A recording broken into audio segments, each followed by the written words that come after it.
আল্লাহু আল্লাহু আল্লাহু আল্লাহ।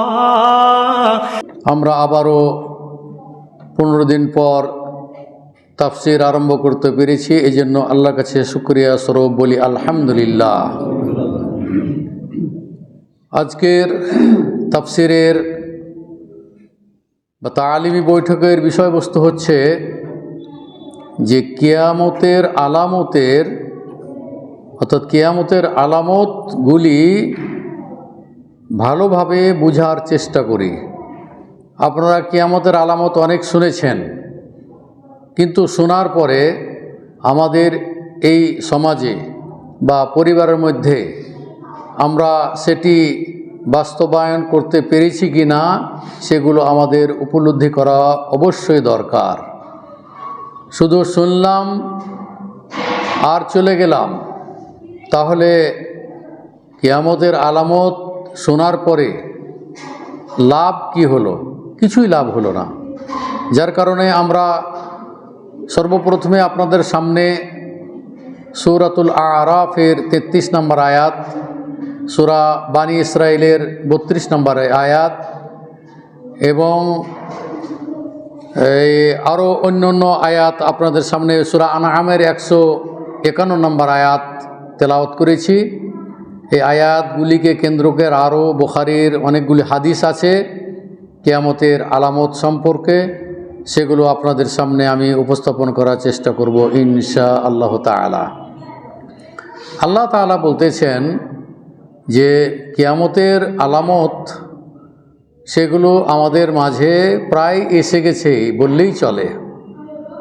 তার মানে এখন বর্তমান সমাজে আল্লাহ তাআলাও সেটি বলতেছেন যে কুল, মুহাম্মদ সাল্লাল্লাহু আলাইহি সাল্লামকে সম্বোধন করে বলতেছেন কুল ইন্নামা রব্বি ইন্নামা হাররামা রব্বিল ফাওয়াহিশা মা যাহারা মিনহা ওয়া মা বাতান।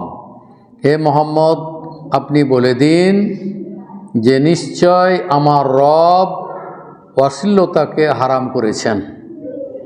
এখানে ফাওয়াহিশ শব্দ এসেছে, ফাহিশা শব্দ এসেছে অন্য আয়াতে, মানে যতগুলো অশ্লীলতা সমাজের মধ্যে আছে, বিশেষ করে মুসলিম সমাজে যেগুলো আছে, সেই সমস্ত অশ্লীলতাকে আল্লাহ তাআলা কী করছেন? হারাম করে দিয়েছেন। সেই অশ্লীলতা প্রকাশ্যভাবেই হোক আর গোপনীয়ভাবেই হোক। প্রকাশ্যভাবে কয়টা দেখা যায়, কিন্তু অশ্লীলতা গোপনীয়ভাবে বহু আছে যেগুলো মানুষের অজানা। এখানে আল্লাহ তাআলা সেটাই বলছেন যে আমার রব অশ্লীলতাকে হারাম করেছেন, সেই অশ্লীলতা প্রকাশ্যভাবে করা হোক অথবা গোপনীয়ভাবেই করা হোক। এরপরে এটা হলো সূরা আরাফের 33 নম্বর আয়াত। এরপরে আল্লাহ তাআলা সূরা আনআমের 151 নম্বর আয়াতে আল্লাহ তাআলা বলতেছেন ওয়ালা তাকরাবুল ফাওয়াহিশা মা যাহারা মিনহা ওয়া মা বাতান। এখানে আগে আসলো যে কুল ইন্নামা হাররামা রব্বি, আমার রব হারাম করেছেন, আর এখানে বলছে যে ওয়ালা তাকরাবুল ফাওয়াহিশা, তোমরা অশ্লীলতার নিকটবর্তী হইও না, ওর ধারে কাছেও যেও না। সেই অশ্লীলতা প্রকাশ্যভাবে হোক আর গোপনীয়ভাবে হোক। এরপরে আল্লাহ তাআলা সূরাতুল ইসরা, যেটাকে আমরা বানী ইসরাইল বলি, এখানে আল্লাহ তাআলা বলতেছেন ওয়ালা তাকরাবু জিনা ইন্নাহু কানা ফাহিশাতান ওয়া সাআ সাবিলা। আল্লাহ তাআলা বলতেছেন যে তোমরা ব্যভিচারের নিকটবর্তী হইও না। ব্যভিচার করা তো দূরের কথা, তার নিকটবর্তী হইও না। তার কারণ উল্লেখ করছেন ইন্নাহু কানা ফাহিশাতান ওয়া সাআ সাবিলা, কেননা এটি হলে অশ্লীলতা। ইন্নাহু কানা ফাহিশাতান ওয়া সাআ সাবিলা, এবং নিকৃষ্ট পথ। এই পথে যারা যায় সেটাকে আল্লাহ তাআলা নিকৃষ্ট পথ বলে কী করলেন? আখ্যায়িত করলেন। এই যে 3টি আয়াত আপনাদের সামনে আমি তেলাওয়াত করলাম, এবং আল্লাহ তাআলা এই অশ্লীলতাকে, জেনা ব্যভিচারকে আল্লাহ তাআলা হারাম করেছেন, এবং এগুলো আমাদের মুসলিম সমাজে এমনকি বাড়িতে বাড়িতে মানে জেনা ব্যভিচার হবে এবং কিয়ামতের আলামতের এগুলো পুরো লক্ষণ, যেগুলো আমাদের সমাজে এগুলো চলছে, ব্যাপক হারে চলছে। প্রত্যেকটা পরিবার বললেই ভুল হবে না যে কিছু না কিছু পরিবারে আল্লাহ তাআলা তাদেরকে রক্ষা করেছেন, কিন্তু অধিকাংশই পরিবারের মধ্যে অশ্লীলতা, বেহায়াপনা এগুলো ব্যাপক হারে আছে। এখান থেকে আপনি রোধ করতে পারছেন না, আপনি বাধা দিতে পারছেন না, আপনি এগুলো আপনার পরিবার থেকে সরাতে পারছেন না। আর আল্লাহ রসুল সাল্লাল্লাহু আলাইহি ওয়াসাল্লাম বলছেন যে ওয়ামা যহারা ফি কওমিন আয-জিনা, যদি কোনো কওমের মধ্যে, কোনো জাতির মধ্যে যদি ব্যভিচার যদি ছড়িয়ে পড়ে, তাহলে আল্লাহ তাআলা বলতেছেন যে ওই পরিবারে, ওই সমাজের মানুষের মৃত্যুর হার ব্যাপক হারে বেড়ে যাবে। আল্লাহ রাসূল বলছে ইল্লা যহারা ফীহিমুল মাউত, যেই কওমের মধ্যে, যে জাতির মধ্যে অশ্লীলতা, জেনা, ব্যভিচার, বেহায়াপনা ব্যাপক হারে ছড়িয়েছে, সেই সমাজে, সেই পরিবারে মৃত্যুর হার ব্যাপক হারে দেখা দিবে। তারপরে আল্লাহ রাসূল সাল্লাল্লাহু আলাইহি ওয়াসাল্লাম বলছেন ওমা যহারা ফি কওমিন আর-রিবা, সুদ, এটি একটি মারাত্মক সামাজিক ব্যাধি। তার কারণ সুদ থেকে মানুষ হাদিস কোরআন শুনছে, খুতবাও শুনছে, কিন্তু ওই যে এনজিওর মাধ্যমে যে আপনার টাকা পয়সা নিচ্ছেন, লেনদেন করছেন, পুরোপুরি সুদ এটি। এই সুদ থেকে কিন্তু ওপর লেভেল থেকে নিয়ে একবার নিচে নিম্নমানের মানুষ পর্যন্ত এই সুদের লেনদেন, এই সুদ মানুষকে গ্রাস করেছে, খেয়ে ফেলেছে মানুষকে ধ্বংস করে দিয়েছে, দুনিয়া এবং আখেরাতকে শেষ করে ফেলবে। এখান থেকে যদি আপনি বা আমরা যদি বের হতে না পারি, তাহলে আপনি জেনে রাখবেন যে আপনার সম্পদকে আল্লাহ তাআলা ধ্বংস করবেন এবং এর বিনিময়ে এর প্রতিদান বলেন আর শাস্তি বলেন, কিয়ামতের দিন এর জন্য শাস্তি ভোগ করতে হবে।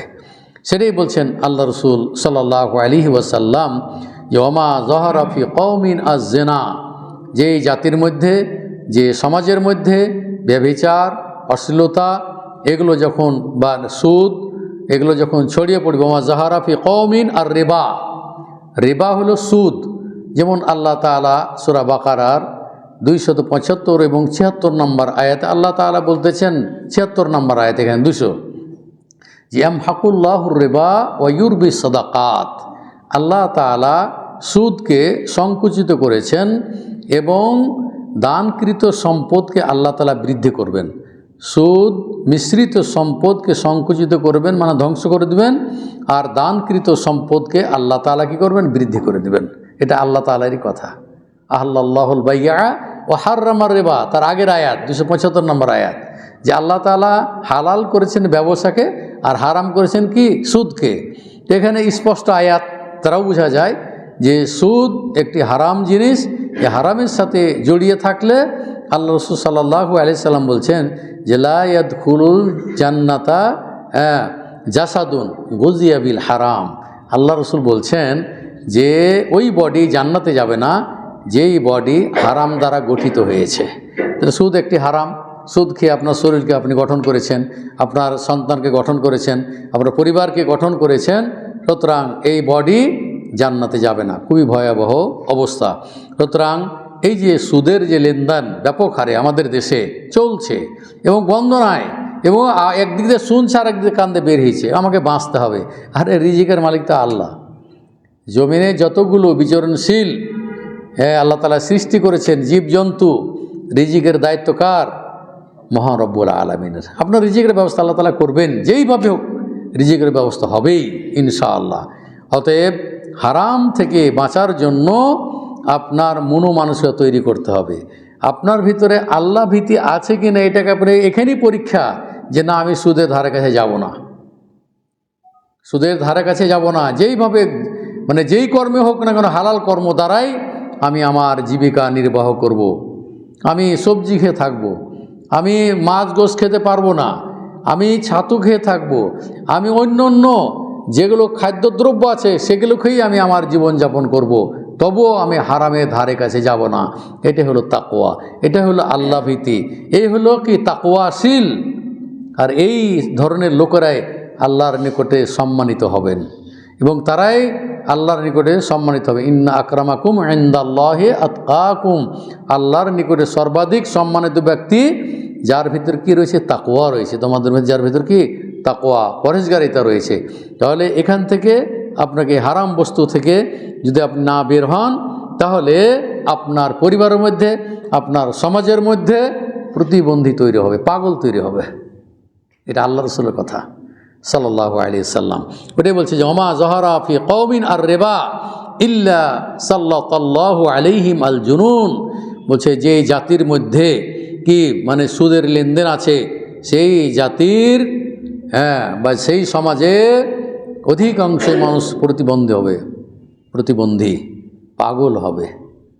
মানে যেটা বলে মোটা হইছে, বলা হয় যে টাল, চাপায় নামে যেন এগুলো ভাষা আছে কিন্তু পাগলের, পাগল, খ্যাপা, টাল, যেটাই বলুন না কেন, এগুলো কিন্তু ওই পরিবারের মধ্যে, ওই সমাজের মধ্যে ব্যাপক হারে দেখা দিবে। এরপরে বলা হচ্ছে ওমা তারাকা কওমুন আল আমরা বিল মারুফ ওয়ান নাহি আনিল মুনকার। আল্লাহ রসুল সাল্লাল্লাহু আলাইহি ওয়াসাল্লাম বলছেন, মানুষ যখন ভালো কাজ করার আদেশ ছেড়ে দিবে এবং অন্যায় কাজ করা থেকে বিরত থাকার জন্য যখন নির্দেশ না দিবে, তা আল্লাহ রসুল সাল্লাল্লাহু আলাইহি ওয়াসাল্লাম বলছেন ইল্লা লাম তুরফা আমালুহুম, তখন তাদের আমলগুলো আল্লাহর দরবারে আর কি হবে না? উঠানো হবে না, গৃহীত হবে না। অলাম ইসমা দুআউহুম, এবং তাদের দোয়াগুলো কি কবুল করা হবে না।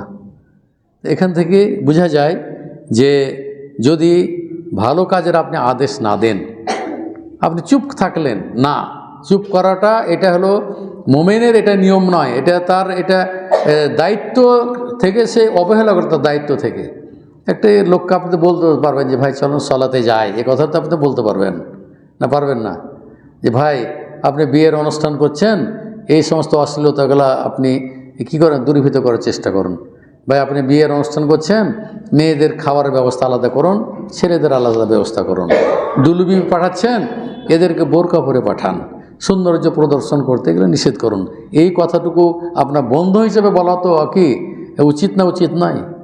মান দাল্লা আলা খাইরিন ফালাহু মিসলু আজরিহি, এই কথা বলার পরে যদি সেই ভালো কাজটা বাস্তবায়ন করে, তাহলে তার সমপরিমাণ আপনিও নেকি পাবেন। এটা আল্লাহ রসুলের কথা, আল্লাহ রসুলের এটা বাণী। সুতরাং এই ধরনের জাতির মধ্যে এই পাপগুলো যখন ছড়িয়ে পড়বে, তখন কিন্তু এই পাপের কারণে ধ্বংস হয়ে যাবে, নিশ্চিহ্ন হয়ে যাবে, সম্পদ নষ্ট হয়ে যাবে, সালাতও কবুল হবে না, দোয়াও কবুল হবে না। দেখুন ইবনে মাজার হাদিস 3952 নম্বর হাদিস।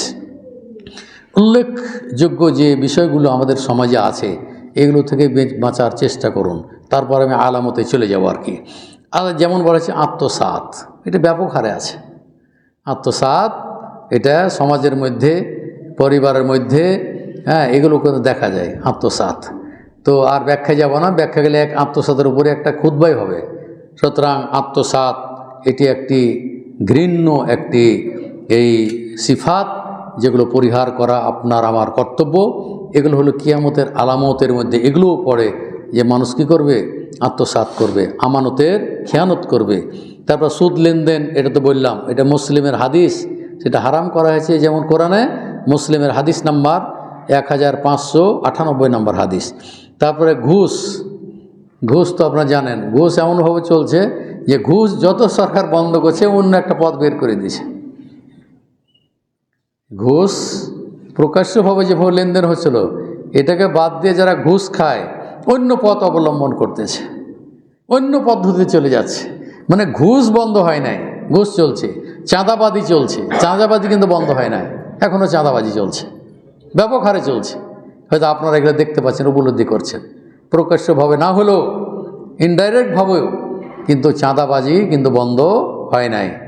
যেই দলের হোক না কেন চাঁদাবাজি চলছে, কিন্তু যেইভাবে হোক, ইনডাইরেক্টভাবে হোক বা ডাইরেক্ট হোক, এগুলো কিন্তু বন্ধ হয়নি, চলতে আছে। তাহলে ঘুষ লেনদেন এটাও নিষিদ্ধ, এবং এটাও কিন্তু, এগুলোও কিন্তু আলামত কিয়ামতের, যে এই ধরনের যুগ আসবে যারা কি ব্যাপক হারে মানুষের কাছ থেকে সুদ গ্রহণ করবে, নাকি ঘুষ গ্রহণ করবে। তিরমিজির হাদিস 1336 নম্বর হাদিস। এরপরে যেমন বলা হচ্ছে যে জুলুম অত্যাচার, জুলুমের তো সীমানা নেই। জুলুম আপনার পরিবারের মধ্যে জুলুম আছে, জুলুম সমাজের মধ্যেও আছে, জুলুম দেশের মধ্যেও আছে। ইত্তাকু জুলমা ফাইন্না জুলমা জুলুমাতুন ইয়াউমাল কিয়ামা, বলছে জুলুম থেকে, অত্যাচার করা থেকে বেঁচে থাকো, কারণ এই জুলুম কিয়ামতের দিন চারিদিক থেকে অন্ধকার নেমে আসবে, আপনি আর কিছুই দেখতে পাবেন না, আপনাকে অন্ধকার করে ফেলবে। যদি আপনি অত্যাচার করে তা আপনি যদি কী করেন, কারকে অত্যাচার করেন, যদি আপনার উপর কারোর উপর দিকে জুলুম করেন, এই জুলুমের কারণে কিয়ামতের দিন চারিদিক থেকে অন্ধকার নেমে আসবে। বুখারীর হাদিস 42-34 নম্বর হাদিস। এরপরে যখন মুসলিম সমাজে যখন অস্ত্র যখন কি শুরু হয়ে যাবে, সশস্ত্র সংঘাত যখন শুরু হয়ে যাবে, তখন আর কিয়ামত পর্যন্ত কিন্তু এটা আর বন্ধ হবে না। তো সশস্ত্র সংঘাত, এক অপরকে হত্যা, ইয়াকতুলু বা'দুহুম বা'দান, এক অপরকে মানুষ হত্যা করতেছে, চলছে, হত্যাযজ্ঞ চলছে, কে কাকে মারে, কে কাকে কখন মেরে ফেলে দিছে।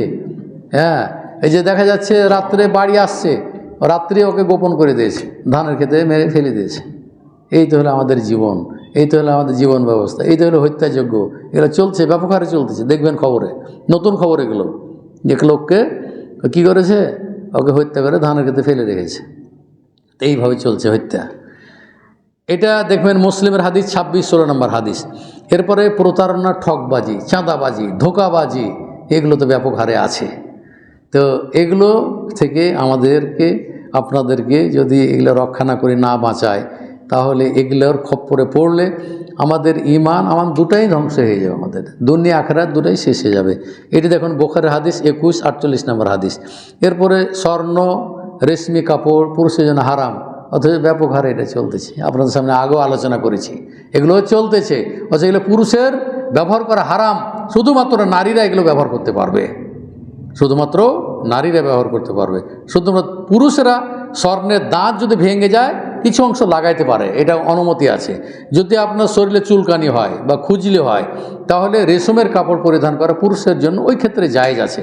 কিন্তু ব্যাপক হারে স্বর্ণের যে আংটি, চেন, বিশেষ করে বিবাহতে এগুলো লেনদেন হচ্ছে, এগুলো সম্পূর্ণ হারাম। তাহলে এগুলো, এই হালাল জিনিস না হারাম জিনিসকে আপনি হালাল করে নিচ্ছেন। এগুলো এই যে বর্তমান যুগে সমাজ এগুলো হবে, এগুলো ঘটবেই। তার কারণ যেগুলো কিয়ামতের পূর্ব মুহূর্তে মানুষ এগুলো কি আপনার কথাবার্তা এগুলো শুনবে না। তারপরে ভ্রান্ত মতবাদ, জাহিলি বিভিন্ন রীতিনীতি, বিদআত, শিরক, এগুলো তো ভরপুর হয়ে গেছে, এগুলো ভরপুর হয়ে গেছে। মানুষের কেমন আকীদা দেখুন, যে বক্তা বক্তৃতা দিচ্ছে, আর শ্রোতা লাফিয়েছে, মনে করেন ওকে ধরতে যাবে, ফেলে দিচ্ছে একবারে, তার মানে ওর ভিতরে আলো তৈরি হয়ে গেছে, ওই পীরের আলো তার ভিতরে চলে গেছে, মুরিদের ভিতরে লাফাইতে লাফাইতে বাঁশের উপরে উঠতেছে। এ কী ধরনের আকীদা, কী ধরনের ঈমান, কী ধরনের বিশ্বাস! এরা জাহিলি যুগের রীতিনীতিকে এরা ফেল করে ফেলেছে। এ বর্তমানে যে সমস্ত পীরপন্থী যে সমস্ত লোকেরা আছে, যেগুলো এগুলো করে, জিকিরের নামে এগুলো ভণ্ডামি করতেছে। তো এগুলো কিয়ামতের এগুলো সব আলামত। এটা আপনি পাবেন মুসলিমের হাদিস 10-17 নম্বর হাদিস। এরপরে বিশ্বাসঘাতকতা, এগুলো তো আছে, এটা তো বললাম। এরপরে আজকে খুতবা হয়েছে, বিনা প্রয়োজনে যদি কোনো স্ত্রী তার স্বামীর কাছ থেকে অন্যায়ভাবে তালাক তলব করে, তাহলে সেও জান্নাতে যাবে না। আমি এরপরে আপনাদের সামনে চলে যাচ্ছি যে আল্লাহ রসুল সাল্লাল্লাহু আলাইহি ওয়াসাল্লাম বলছেন যে ইন্নাল্লাহা লা ইয়াকবিজুল ইলমা ইনতিজাআন ইয়ানতাজিউহু মিনাল ইবাদ। বলছে আল্লাহ তাআলা বান্দার কাছ থেকে ইলম, শরঈ জ্ঞান ছিনিয়ে নেবেন না, উঠিয়ে নেবেন না। কখন বলা হচ্ছে যে যখন বেকাবজিল উলামা, বলা হচ্ছে ওয়ালাকিন ইয়াকবিজুল ইলমা বেকাবজিল উলামা, ইলম উঠে নেওয়া হবে আলেম উঠে নেওয়ার সাথে সাথে। তার মানে আলেমেরা যখন মরে যাবে, আলেমেরা যখন থাকবে না, বড় বড় আলেম যারা হাদিস কোরআন যারা বুঝে পড়ায়, তারা যখন থাকবে না, তখন কী হয়ে যাবে, ইলম উঠে যাবে। তখন কি করবে, যে হাত্তা লা ইউবকি, না, যখন কোনো আলেম যখন অবশিষ্ট থাকবে না, ফাত্তাখাযান নাসু রুউসান জুহালান, তখন মানুষরা জাহিলি, যারা কিছু জানে না, মূর্খ মানুষদেরকে তারা নেতা গ্রহণ করবে, তারা নেতা মেনে নেবে। এখন চলছে, এখন ব্যাপক হারে চলছে। জাহেল কিছুই বোঝে না, ফতোয়া তলব করছে, আর ফতোয়া দিয়ে দিচ্ছে। একটু দ্বিধাবোধ করে না, বা একটু চিন্তা ভাবনা করে না। যে বড় বড় আইম্মাদের জিজ্ঞেস করা যায় কোনো ফতোয়া সম্পর্কে, তখন বললে যদি জানতো তাহলে বলতো, না হলে বলতো লা আরিফু, আমি এটা জানি না, এটা আমি জানি না। আর এখন মানে মুফতিও যেমন হয়ে গেছে, ওই যারা ফতোয়া তলব করছে তারাও ওরকম হয়ে গেছে। ওইভাবে মানুষেরা এই ধরনের নেতা জাহেল তাদেরকে নেতা বানাবে। ফাসুইলু, হ্যাঁ, তখন তাদেরকে ফতোয়া সম্বন্ধে জিজ্ঞেস করে আফতাও বেগাইরে এলমিন, তখন শরী এলেম ছাড়াই তখন কি তারা ফতোয়া দিয়ে দিবে। আমাদের সামনে এই গল্প করে এবং বলে যে আরে কোরআন এটা আছে, হাদিস আছে। আমার সামনে কোন ধরনের কথা বলে মূর্খ মানুষেরা, অন্য মানুষের সামনে তো বলতেই পারে। তার মানে কি যে ওই শরীয়তকে এমনভাবে খেলতামাশায় পরিণত করেছে মানুষ যে ফতোয়া তলব করলে ওই রিক্সাওয়ালাও ফতোয়া দিয়ে দিচ্ছে। যদি শুনে যদি ধরেন একটা জিনিস জানার পরে যে বলে যে এটা অন্য আলেমের কাছ থেকে শুনেছি, তাহলে ঠিক আছে। আর নিজেই যদি ফতোয়া দিয়ে দেয়, এটা কিন্তু বিপজ্জনক ব্যাপার শরীয়তের জন্য। এর ফলে কি হবে? ফাদাল্লু ও আদাল্লু, তো নিজেও ধ্বংস হয়ে যাবে, ক্ষতিগ্রস্ত হবে, পথভ্রষ্ট হবে। ও আদাল্লু, এবং অন্যদেরকে কি পথভ্রষ্ট করবে। তার মানে শরীয়তকে একেবারে নিশ্চিহ্ন করে দেবে, শেষ করে দেবে। এটি বুখারীর 100 নম্বর হাদিস, আর তিরমিজির হাদিস নাম্বার হচ্ছে 206 নম্বর হাদিস। সর্বশেষ আমার বক্তব্যের যে কিয়ামতের আলামত স্পষ্টভাবে আল্লাহ রসুল সাল্লাল্লাহু আলাইহি ওয়াসাল্লাম বলছেন যে আনাস থেকে বর্ণিত এই হাদিস বলি আমি আর আজকের এই বক্তব্য এখানে শেষ করব। আনাস রাদিয়াল্লাহু তাআলা আনহু বলেন, ক্বাল সামিতু রাসূলুল্লাহ সাল্লাল্লাহু আলাইহি ওয়াসাল্লাম ইয়াকুল, আল্লাহ রসুল সাল্লাল্লাহু আলাইহি ওয়াসাল্লামকে আমি বলতে শুনেছি যে ইন্না মিন আশরাতিস সাআহ, নিশ্চয় কিয়ামতের আলামত, মানে আলামাতুস সাআহ, কিয়ামতের আলামত হচ্ছে আইয়ুরফাআল ইলমু, বলছে যে এলেম উঠে যাবে, সরে এলেম উঠে যাবে, শিক্ষার হার কমে যাবে। শিক্ষার হার এখন কমেছে না বেশি হয়েছে? শিক্ষার হার বেশি হয়েছে, শিক্ষার হার বেশি হয়েছে। শিক্ষার হার এখানে আলোচনা বলছে শিক্ষার হার কমে যাবে। কোন শিক্ষা? এটা হলো দ্বীনি শিক্ষা। এই দ্বীনি শিক্ষা যদি আপনার পরিবারের মধ্যে না থাকে, আপনার ছেলে মেয়েদের মধ্যে যদি না থাকে, তাহলে বাপকে মাকে ওই বৃদ্ধাশ্রমে রাখবে। আপনাকে শর্টকাটই বলতেছি যে আইয়ুরফাআল ইলমু, এলেম উঠে যাবে, সারি এলেম উঠে যাবে। তার মানে যে আপনিও আপনার ছেলে মেয়েদেরকে টাকা পয়সা ছিল যথেষ্ট, বড় চাকরি করেছেন, ছেলে মেয়েদেরকে ওই লাইনে নিয়ে গেছেন, পড়ালছেন, পড়ার পরে তারা এখন প্রতিষ্ঠিত হয়ে গেছে, বিদেশে জীবনযাপন করছে। পরিশেষে তার স্ত্রী আপনার বৌমা তখন আপনাকে চোখের কোনায় দেখতে পারে না, ও দেখতেই পারে না। ওই যে এই বৃদ্ধাকে তাড়াতাড়ি বের করো, না তোকে আলাদাকে ঘর করে রাখো। মানে সবচেয়ে ভালো পন্থা হলো যে তাকে বৃদ্ধাশ্রমে রাখো, টাকা যা লাগবে তা দেওয়া হবে। তার কারণ হচ্ছে যে আইয়ুরফাআল ইলম, যে দ্বীনি শিক্ষা না দেওয়ার কারণে, দ্বীনি শিক্ষা না থাকার কারণে আজকে আপনার পরিবারে, আমার পরিবারে এবং সমাজে এই বৃদ্ধা পিতামাতাকে শেষকালে ছেলে 2-3টা বাড়ি, অথচ জায়গা নাই, ঠিকানা নাই। আর ওই মা 10 মাস 10 দিন তার গর্ভে ধারণ করেছে, তখন জায়গা হয়েছিল, পেটের মধ্যে তখন মা তাকে রেখেছিল। আর এখন মা তাকে তৈরি করে, এখন মার আর জায়গা হচ্ছে না। খুব মার জায়গা কোথায় হচ্ছে? এখন বৃদ্ধাশ্রমে। আর তোমাকে ওই পেটের মধ্যে 10 মাস 10 দিন রেখে দুধ পান করে কষ্ট করে তোমাকে লালন পালন করে তৈরি করেছে। আর তুমি এমনই সন্তান, তুমি এমনই কুসন্তান, তুমি তোমার পিতামাতাকে তুমি তার খেদমত করা তো দূরের কথা, তোমার পিতামাতাকে তুমি বৃদ্ধাশ্রমে রাখছো। এর ফলে তুমি জান্নাতে যাওয়া তো দূরের কথা, পিতামাতার অবাধ্য সন্তান হিসেবে তুমি গৃহীত হবে। এবং এর জন্য আল্লাহ রাসূল বলেছেন সালাসাতুন লা ইয়াদখুলুনাল জান্নাহ, 3 ব্যক্তি জান্নাতে যাবে না। তার মধ্যে আল আকুলি ওয়ালিদাইহি, পিতামাতার অবাধ্য সন্তান। আছেন কোথায়? যাদের পিতামাতা মরে গেছে দোয়া করবেন তাদের জন্য, তার জন্য সাদকা করবেন, তাদের জন্য সবসময় এই রব্বির হামহুমা কামা রব্বায়ানি সাগীরা বলে দোয়া করবেন। আর যাদের পিতামাতা বেঁচে আছে আপনি তাদেরকে একটা বড় নিয়ামত মনে করুন, তাদের খেদমত করুন। তাদের খেদমতের মাধ্যমেই ইনশাআল্লাহ আল্লাহ তাআলা আপনাকে জান্নাতবাসী করবেন। এটি যারা আমার বক্তব্য শুনছেন, এখানে মা বোন যারা শুনছেন, ইউটিউবে যারা আমার বক্তব্য শুনছেন, আপনারা জেনে রাখুন পিতা মাতাকে আপনার মাথার উপরে রাখুন। এটাকে খেদমত করার সুযোগ আপনার জন্য, এটা সৌভাগ্য জান্নাতে যাওয়ার জন্য। তো আমি যেটা বলতে চাচ্ছিলাম যে বাবা মা আপনাকে লালন পালন করেছে, হ্যাঁ, তার কারণ হলো যে ওইখানে ভুল করেছে ওই অভিভাবক পিতা, ওই ছেলেকে দ্বীনি শিক্ষা দেয় নাই, যার কারণে আপনার কাজকে আপনার স্থান হচ্ছে কোথায়? বৃদ্ধাশ্রমে। এরপরে যে ওয়াকসুরু জেনা, জেনা সম্পর্কে তো বললাম যে শেষ জামানায় আপনার জেনা, ব্যভিচার, অশ্লীলতা ব্যাপক হারে ছড়িয়ে পড়ছে, আল্লাহ রাসূলের ভাষা। এটা কিয়ামতের আগে এগুলো হবে আর কি, এবং শুরু হয়ে গেছে অলরেডি শুরু। এমনইভাবে করছে স্বামী স্ত্রী নিয়ে ঘর ভাড়া করে থাকছে, অথচ বিয়ে হয়নি খুব। স্বামী স্ত্রী পরিচয়ে ঘর ভাড়া করে থাকছে অনেক যুবক। আর আইডি কার্ড তৈরি করতে এখন কোনো অসুবিধা নাই, 2 নাম্বারই করে তৈরি করেছে, ফটো মেশিনে যে করেছে, এই আইডি কার্ড দেখিয়ে দিয়েছে, বাস ওকে। স্বামী স্ত্রী বিয়ে হয়েছে, কাবিন নামারটা দেখিয়ে দিল, তখন শর্ত থাকলে হ্যাঁ আমরা বিবাহিত। দিদার সে জেনা ব্যভিচার এগুলো কি ব্যাপক হারে চলতেছে। এক এক করে ধরে বসেন, দেখুন তাদের অভিভাবকের সাথে যোগাযোগ করে বিয়ে শাদী হয় নাই। কি বলবেন? ওয়াকসুরু জেনা, এইভাবে ব্যভিচার ছড়িয়ে পড়েছে। ওয়াকসুরা সুরবুল খামর, একটা বক্তা বক্তব্য দিচ্ছে কয়েকদিন আগে, তো উনি নেশাদ্রব্য সম্পর্কে বক্তব্য দিচ্ছেন।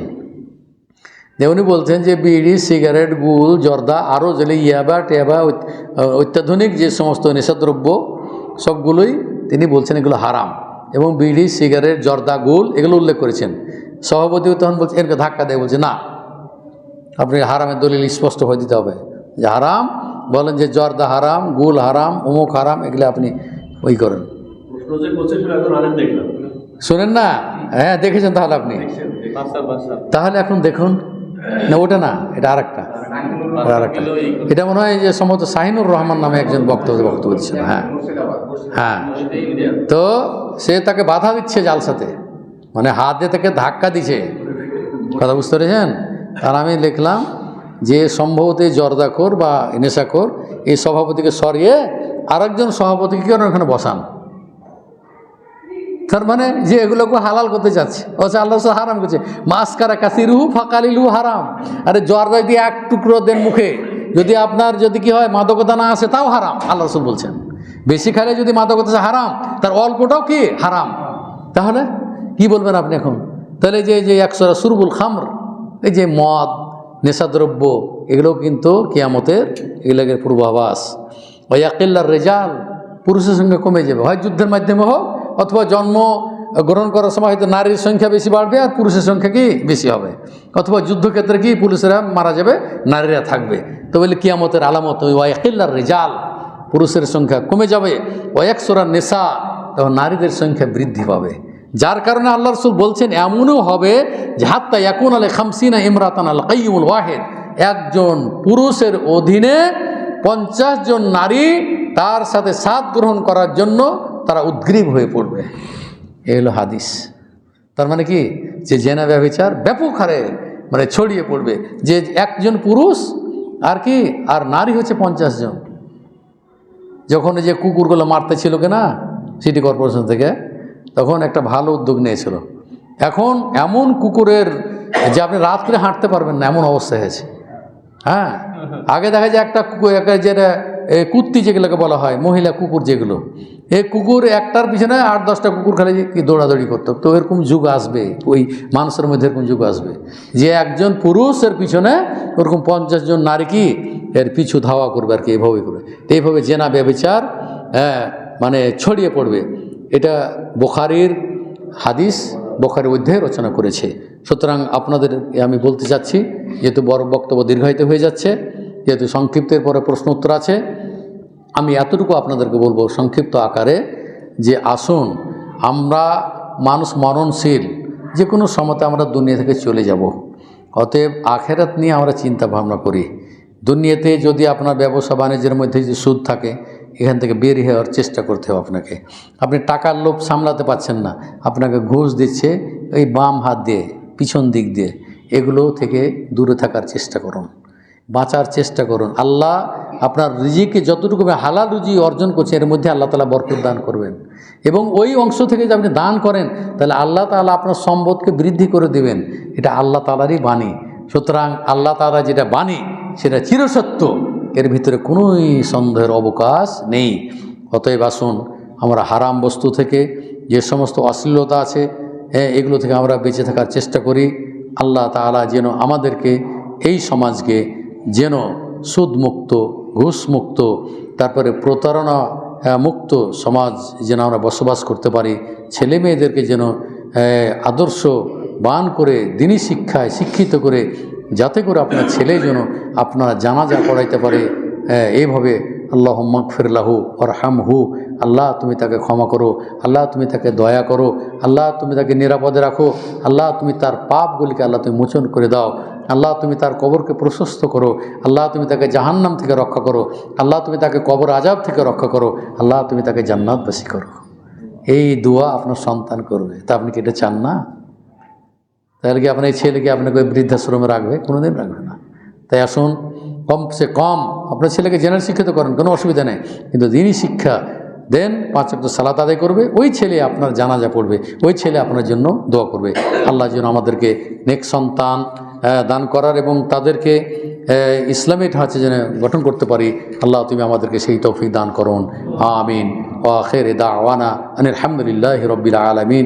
আসসালামু আলাইকুম ওয়া রাহমাতুল্লাহি ওয়া বারাকাতুহু। ভাই বলেন, লিখিত প্রশ্ন বলুন। 1 নম্বর প্রশ্ন, একটু মাইকে বলেন, মহিলারা আছে তো শুনতে পায় না। হ্যাঁ, ওটা ধরে বলেন, আর লাইট দিয়ে দাও একটা বড়।